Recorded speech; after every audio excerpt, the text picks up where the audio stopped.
Good morning students, I am Shomajit sir.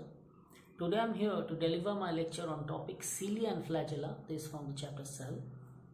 So watch the entire video lecture to gain basics out of it. So without any delay, let's start with the topic cilia and flagella. So let's start. So let's start with the topic cilia and flagella. First let me see let us discuss about cilia and flagella. So cilia and flagella are organelles that are primarily used for the transportation of the cell. We know that there is a not so much difference between cilia and flagella. Cilia are numerous. Alright, cilia are numerous present in a cell, whereas flagella are 1, 2 and less as compared to cilia. So cilia are numerous in a cell, whereas flagella are less as compared to cilia. Cilia's function is only for, flagella's function is for movement, cilia's function is for attachment. Alright, so let's see the functions and all. So cilia and flagella are the organs that are primarily used for transportation of the cell. They propel the cell by flicking back and forth. Alright, so it freckles back and forth, to and fro type. So cilia are short and reminiscent of hair, and there are many per cell. So in one cell there are many cilia and they are smaller, right? And flagella are longer and there are fewer per cell and they are tall, all right? And you can see so as I've said, cilia are numerous in a cell whereas flagella are less. So you can see the difference is given here. You can see cilia and flagella, the diagram is given. So you can see here left side is a cilia, numerous cilia are there, whereas in the right hand side few flagellas are there. Okay, and very long, flagella is very long. Now let me take a real life example from eukaryote, like most common single celled organism protist. However, some multicell organisms have cilia and flagella. All right, so human windpipe, all right, human windpipe cells and some lung cells have cilia to clean the respiratory system of breathing hazards. Fishes have cilia to help bring water through the gills, and many types of sperms have flagella to help them move. Now let's see the structure. So it is 9+2 pattern. You can see the plasma membrane is given in the figure, the outer microtubule, radical spike and central microtubule. So cilia or flagella is composed of, let me make it a little bit bigger. So you can see the cilia or flagella is composed of microtubules that are encased in a plasma membrane. This bundle of microtubules are called annexoni. So a plasma membrane is made of lipids and protein and is essentially the same as a normal cell membrane. So there are 9 pairs of connected microtubules in a circle towards the outside edge of the cilia and flagella. These are called the outer microtubule doublets.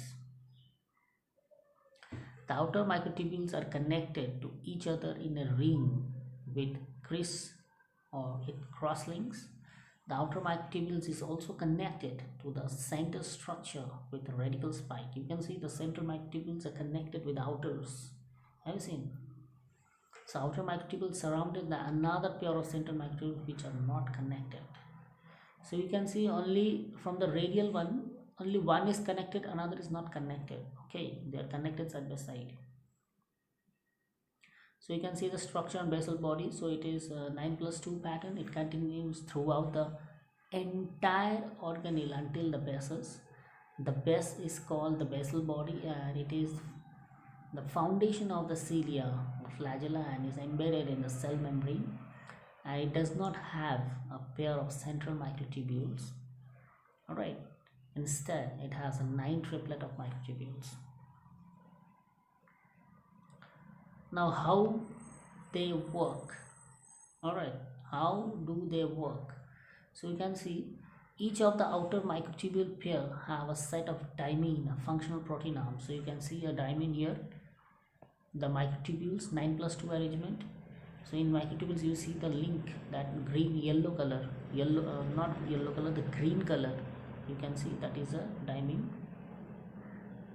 So these arms change the shape and subsequently create a sliding force, therefore moving the tubule pair. Since the pairs are held together with crosslinks and are anchored in a cell membrane, the microtubules bend as a result of this force. If they were not held together, the force exerted would cause the two droplets to slip past each other. This bending motion makes the cilia or flagella to flit back and forth, therefore propelling the cell forward. So you can see the first diagram and the second diagram, it has slided. Okay. The change of the shape of the diamine arm are powered by ATP. So you can see how they move. ATP or adenosine triphosphate is a molecule that most cells use their main energy source. So you can see first diagram you can see no energy input, whereas next one the ATP, the sliding causes bending, right? So it has bended towards the left side. Now differences in motion in single celled organism. You can see cilia movement is well timed with each other and propelled the organism in a wave-like motion.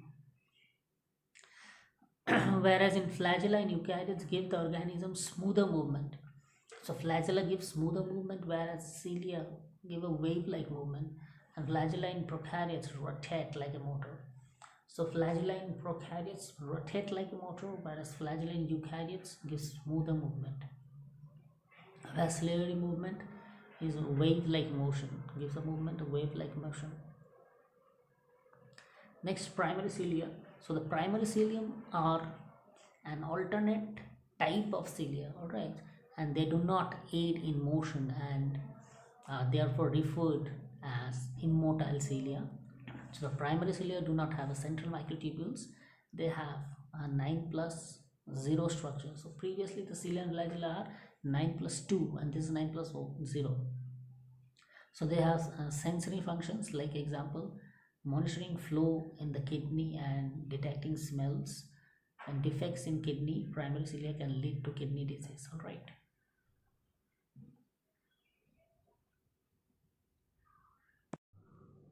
Thank you, student. This was all about today's video lecture. Here I have discussed about the topic cilia and flagella.